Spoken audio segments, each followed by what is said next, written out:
Hello everyone, welcome to my channel social galaxy. तो चलिए आज एक और नई एडवर्टीज़मेंट मैं आपके लिए लेकर आई हूँ। तो देखिए वो एडवर्टीज़मेंट है एडमिनिस्ट्रेटिव ऑफिसर रिक्रूटमेंट्स निकली हुई हैं सेंट्रल गवर्नमेंट की तरफ से। ये परमानेंट जॉब है और सैलरी आप देख ही रहे हैं, इसमें 88,000 जो है आपको सैलरी मिलने वाली है पर मंथ।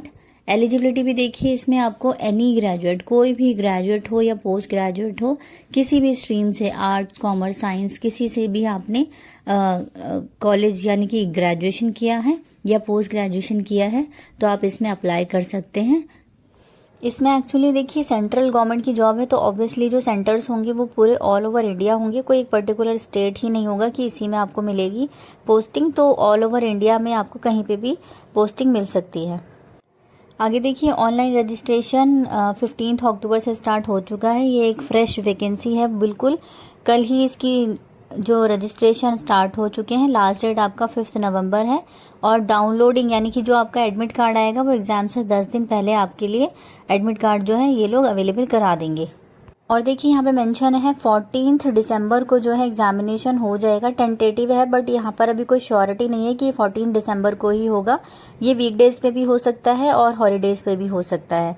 तो एग्जाम जो है वो अभी फिक्स नहीं है, वो आपको धीरे धीरे नोटिफिकेशन जो है वो आउट करेंगे, तब आपको पता चल जाएगा कि एग्जाम इसका कब है। आगे देखते हैं इसकी कौन कौन सी पोस्ट के लिए वैकेंसीज निकली हैं और कितनी पोस्ट है जो हम अप्लाई कर सकते हैं जिन पोस्ट के लिए। तो देखिए यहाँ पर वैकेंसीज मेंशन की हुई है। रिस्क मैनेजमेंट की 10 है, फाइनेंस इन्वेस्टमेंट की 20 है, ऑटोमोबाइल इंजीनियर्स जो है उसकी भी 20 है, केमिकल इंजीनियर्स की 10 है, डाटा एनालिटिक्स की 20, लीगल की 20। तो यहाँ पर टोटल नंबर ऑफ वैकेंसीज जो हो गई हैं वो 100 हो गई हैं। तो ये जो 100 वैकेंसीज हैं इनके लिए ये नोटिफिकेशन आउट हुआ है। और आगे देखते हैं हम कैटेगरी वाइज और बाकी इसकी डिटेल क्वालिफिकेशंस क्या मांगी हैं। तो हम पोस्ट वाइज एक बार इसको देख लेते हैं। तो देखिए सबसे पहले पोस्ट हम देख लेते हैं जर्नलिस्ट की है। इसमें मिनिमम क्वालिफिकेशन जो मांगी है वो ग्रेजुएट और पोस्ट ग्रेजुएट है, लेकिन उसमें 60% मार्क्स आपको चाहिए होगा। अगर आप SC/ST से बिलोंग करते हैं तो 55% आपकी जो है वो होना चाहिए मार्क्स। तो ये जो किसी भी कॉलेज से या यूनिवर्सिटी से आपने किया हो डिग्री या फिर पोस्ट ग्रेजुएशन। अब देखिए ऑफिसर लेवल की जॉब है, इसलिए यहाँ पर टाइपिंग या इस टाइप की कोई स्किल नहीं मांगी है, कंप्यूटर नॉलेज वगैरह ऐसा कोई बेसिक इन्होंने मांगा नहीं है। तो ये ऑफिसर टाइप की जॉब है, इसीलिए इन्होंने एक पर्टिकुलर डिग्री या फिर मास्टर डिग्री मांगी है जो आपके पास होनी चाहिए विद 60% मार्क्स। और अगर आप रिजर्व कैटेगरी से हैं SC/ST से तो 55% मार्क्स होने चाहिए। अब देखिए लीगल वालों के लिए भी सेम क्राइटेरिया रखा है इन लोगों ने, 60% मार्क्स हैं और SC/ST के लिए 55% मार्क्स हैं। और मास्टर डिग्री आपके पास होनी चाहिए लॉ में किसी भी यूनिवर्सिटी से। और ऑफ कोर्स जिसके पास एक्सपीरियंस है उसको प्रेफरेंस मिलेगी। और 2 इयर्स ऑफ SC/ST कैंडिडेट्स के लिए है और 3 इयर्स एक्सपीरियंस आपको चाहिए जो जनरल कैटेगरी में आते हैं। तो सेम क्वालिफिकेशन क्राइटेरिया है यहाँ पर, बस यहाँ पे एक मेंशन कर दिया है कि आपको एक्सपीरियंस बेसिस पे क्या मिलेगा, प्रेफरेंस दी जाएगी। इसी के साथ देखिए अगला है ऑटोमोबाइल इंजीनियर्स। इसमें भी आपका क्या होना चाहिए, 60% और 55 वाला क्राइटेरिया हर जगह एप्लीकेबल है। ME और MTech होना चाहिए ऑटोमोबाइल इंजीनियर में। केमिकल इंजीनियर वाली पोस्ट के लिए आपके पास BTech और BE होना चाहिए विद 60% मार्क्स वही, और SC/ST 55% मार्क्स, और MTech या ME होना चाहिए किसी भी यूनिवर्सिटी से। डेटा एनालिटिकल में BE BTech होना चाहिए कंप्यूटर साइंस में। और बेसिकली BCA वाले हो गए और IT ग्रेजुएट इन स्टैटिस्टिक में। तो ये आपका डेटा एनालिटिकल में आपकी जो क्वालिफिकेशन है वो रखी हुई है। तो देखिए यहाँ पे क्राइटेरिया बेसिकली वही रखा गया है परसेंटेज का। बाकी जो पोस्ट है, जिस पोस्ट के लिए आप अप्लाई कर रहे हैं उससे रिलेटेड आपके पास डिग्री होनी चाहिए या फिर पोस्ट ग्रेजुएशन की डिग्री होनी चाहिए। तो उससे रिलेटेड आपके पास अगर ऐसा कुछ है तो आप इसके लिए एप्लीकेबल हैं और आप अप्लाई कर सकते हैं। लेकिन आप एक बार इसमें चेक कर लीजिएगा कि और डिटेल से देख लीजिएगा कि कोई अदर इन्फॉर्मेशन वैसे मुझे लग नहीं रही है उसमें कुछ मांगी तो नहीं है।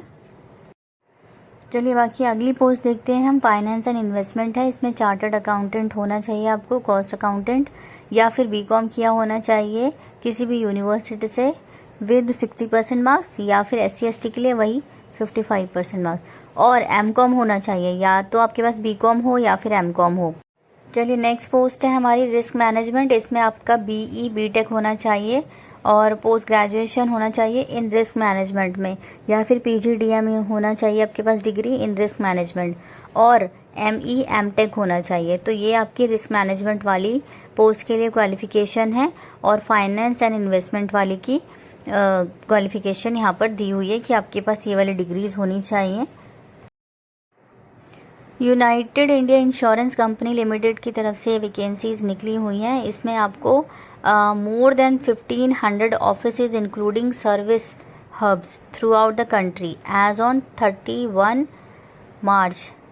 यहाँ पे देखिए 1500 ऑफिसेज यहाँ पर इंक्लूड किए गए हैं, यानी कि आपको कंट्री में कहीं पर भी जो है जॉब लोकेशन मिल सकती है। ये मत सोचिएगा कि आपका खुद का स्टेट मिल जाएगा, तो पूरी सेंट्रल गवर्नमेंट की जॉब है, इसलिए यहाँ पर किसी भी स्टेट में आपको पोस्टिंग दे दी जाएगी। ये मैंने आपको वीडियो के स्टार्टिंग में भी बताया था। वैसे स्टार्टिंग में तो ये कहीं पर भी पोस्टिंग दे सकते हैं, पूरे देश में कहीं पर भी आपको जो है जॉब करने के लिए मिल सकता है, लेकिन बाद में आप अपने प्रिफर्ड स्टेट में जो है ट्रांसफ़र ले सकते हैं। अब देखते हैं कैटेगरी वाइज। यहाँ पर कैटेगरी वाइज देखिए AO जो जर्नलिस्ट वाली हैं उसमें टोटल 100 वैकेंसीज हैं, सिर्फ जर्नलिस्ट वाली ही जो वैकेंसीज हैं वो 100 हैं। फॉर एग्जांपल कैटेगरी वाइज देखिए यहाँ पर SC ST OBCs के लिए, यहाँ पर SC के लिए 15 है, ST की 88 है, OBC की 27 है, EWS की 10 है, और जनरल के लिए यहाँ पर 40 है। तो सिर्फ अगर देखा जाए तो सिर्फ जर्नलिस्ट वाली पोस्ट ही यहाँ पर 100 निकल कर आई हैं। बाकी की जो पोस्ट है वो मैंने आपको स्टार्टिंग में एक लिस्ट दिखाई थी, सिर्फ जो रिस्क मैनेजमेंट या फाइनेंस इन्वेस्टमेंट उसकी अलग अलग कैटेगरीज हैं, लेकिन अगर जर्नलिस्ट की बात करें तो सिर्फ इसी के लिए जो है वो 100 वैकेंसीज इन्होंने यहाँ पर नोटिफिकेशन आउट किया है 100 वैकेंसीज का। और ये AO स्पेशलिस्ट है, यहाँ पर स्पेशलिस्ट में आते हैं SC STs OBCs EWS UR general में। यहाँ पर भी देखिए वैकेंसीज जो है कैटेगरी वाइज मेंशन है।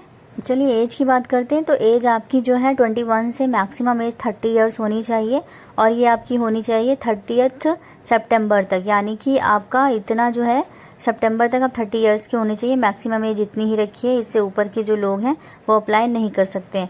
ऑफ कोर्स एज रिलैक्सेशन मिल सकता है आपको, जो कैटेगरी वाइज है उसमें आपको एज रिलैक्सेशन ज़रूर देखने को मिलेगा, बट जो मिनिमम और मैक्सिमम एज रखी हुई है वो 21 to 30 इयर्स रखी हुई है। इससे जो है बाकी रिलैक्सेशन देखते हैं हम कि कितनी किस कैटेगरी को दी हुई। जो रिजर्व कैटेगरीज हैं उनको एज रिलैक्सेशन मिलता है, अदरवाइज जो जनरल लोग हैं जो जनरल कैटेगरी में आते हैं उनके लिए यही एज फिक्स है कि आपको मैक्सिमम एज 30 इयर्स का ही है, और जो जनरल वाले हैं वो 30 इयर्स के अगर हैं तो आप अप्लाई कर सकते हैं, अदरवाइज उसके जो अबव जा रहे हैं लोग तो वो यहाँ पर अप्लाई नहीं कर सकते। तो देखिए एज रिलैक्सेशन SC ST वालों के लिए 5 इयर्स का है, और OBC वालों के लिए 3 इयर्स का एज रिलैक्सेशन दिया है। पर्सन विद बेंचमार्क डिसेबिलिटी, अगर आप डिसेबल की कैटेगरी में आते हैं तो आपके लिए 10 इयर्स का है। इसी तरह से यहाँ पे बहुत सारी एज रिलैक्सेशन दी हुई है। विडोज़ के लिए और विमेंस जो डिवोर्स्ड हैं उनके लिए जो है 9 इयर्स का है age relaxation. Defence service personal disable in operation during the hostilities, तो इसमें आपका 3 इयर्स है। बाकी आप एज रिलैक्सेशन देख लीजिएगा कौन सी कैटेगरी में आप लोग आते हैं। बाकी जो जनरल का है वो मैंने आपको बता दिया 30 इयर्स ही होगा। उसके बाद अगर आप रिजर्व कैटेगरी में आते हैं तो आपके लिए 5 इयर्स 3 इयर्स या फिर 10 इयर्स इस टाइप के एज रिलैक्सेशन आपको मिल जाएगा, लेकिन आप अपनी कैटेगरी जरूर ध्यान से देख लीजिएगा। वैसे अगर एज की बात की जाए तो 30 इयर्स ठीक है, इतनी कम भी नहीं है। और बाकी हम आगे देख लेते हैं कि सिलेक्शन प्रोसीजर क्या है और एग्ज़ाम पैटर्न क्या होगा। इसका पूरा जो डिटेल में अगर कुछ इन्होंने सिलेबस वगैरह दिया है तो वो एक बार देख लेते हैं आगे की वीडियो में। तो देखिए आगे जो सिलेक्शन प्रोसीजर देखते हैं क्या है। सिलेक्शन प्रोसीजर में आपका एक इंटरव्यू होगा और एक एग्ज़ाम होगा ऑनलाइन एग्ज़ाम, और इंटरव्यू के बाद जो है वो आपका सिलेक्शन जो है देखेंगे, उस बेसिस पे आपका होगा। नीचे देखिए स्पेशलिस्ट वाली पोस्ट के लिए यहाँ पर मेंशन है। जो स्पेशलिस्ट वाली पोस्ट के में आते हैं उन लोगों के लिए यहाँ पर नेम ऑफ टेस्ट दिए हुए हैं, reasoning, English language, quantitative aptitude, ये सब। मीडियम ऑफ एग्जाम क्या हो जाएगा, इंग्लिश और हिंदी। अगर आप हिंदी में कंफर्टेबल हैं तो हिंदी में एग्जाम दे सकते हैं, इंग्लिश में कंफर्टेबल हैं तो आप इंग्लिश में एग्जाम दे सकते हैं। यहाँ पर कोई बाउंडेशन नहीं है कि आपको इसी मीडियम में एग्जाम जो है देना पड़ेगा। यहाँ पर टोटल जो है मार्क्स आ जाएंगे 250 और नंबर ऑफ क्वेश्चंस आपके 200 होंगे और टाइमिंग यहाँ पर 150 मिनट्स। तो जो भी इससे रिलेटेड सिलेबस है वो आप एक बार ज़रूर चेक कर लीजिएगा कि क्या क्या सिलेबस में आता है। रीजनिंग किस टाइप की आएगी, कंप्यूटर नॉलेज है या जो भी आपका इससे रिलेटेबल है तो आप एक बार देख लीजिएगा। और ये पैटर्न है, इस टाइप का पैटर्न आएगा एग्ज़ाम, यानी कि इतने इतने क्वेश्चंस हर एक पोर्शन में से आएंगे कि इस वाले रीजनिंग में से इतने, मैथ्स में से इतने।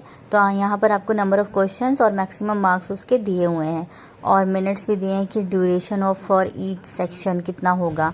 तो ये आपके लिए एक अच्छी चीज़ है कि उन्होंने ये चीज़ें मेंशन की हुई हैं। और मीडियम ऑफ एग्ज़ाम भी यहाँ पर मेंशन है, तो आपको इतनी टेंशन लेने वाली बात नहीं है कि जो एक पर्टिकुलर एग्ज़ाम है किसी पर्टिकुलर लैंग्वेज में ही होने वाला है, ऐसा नहीं है। आप जिस भी लैंग्वेज में कंफर्टेबल हो आप एग्ज़ाम दे सकते हैं। एक यहाँ पर डिस्क्रिप्टिव टेस्ट भी दिया हुआ है। डिस्क्रिप्टिव टेस्ट में आपको 30 मिनट्स का ड्यूरेशन दिया हुआ है। इसमें आपको एक लेटर राइटिंग 10 मार्क्स की लिखनी होगी या फिर 20 मार्क्स का ऐसे लिखना होगा। एक्चुअली आप लोग ये ऑफिसर जॉब के लिए अप्लाई करने जा रहे हैं तो ऑब्वियसली आपको एक लेटर और ऐसे टाइप की चीज़ें लिखनी तो आनी ही चाहिए। इसीलिए जो टेस्ट है वो आपका ऑनलाइन ही होगा और जो है इंग्लिश में ही होगा। यहाँ पर आपको कोई मीडियम ऑफ एग्ज़ाम नहीं दिया है कि आप हिंदी में लिखना चाहें तो हिंदी में लिख सकते हैं। यहाँ पे सिर्फ आपको इंग्लिश में एक लेटर और ऐसे लिखवाएंगे ये लोग ऑनलाइन मोड पे, तो वो आपको एक लिख के दिखाना पड़ेगा 30 मिनट्स के अंडर। ये जो है बस आपकी बेसिक इंग्लिश चेक करने के लिए होता है और इसमें कुछ खास नहीं है। इतना तो एक ऑफिसर लेवल पे अगर जॉब करने वाले हैं आप तो इतना तो आना चाहिए और फिर इंटरव्यू होगा, उसके बेसिस पे आपका सिलेक्शन होगा। चलिए बस यही नोटिफिकेशन आपको दिखाना था और इसके बारे में इंफॉर्मेशन देनी थी। अगर वीडियो अच्छी लगी हो तो लाइक एंड सब्सक्राइब ज़रूर करिएगा और ज़्यादा से ज़्यादा लोगों को शेयर करिए ताकि ये इन्फॉर्मेशन उन्हें भी पहुँचे और वो भी इस चीज़ के लिए अप्लाई कर सके। Thank you for watching.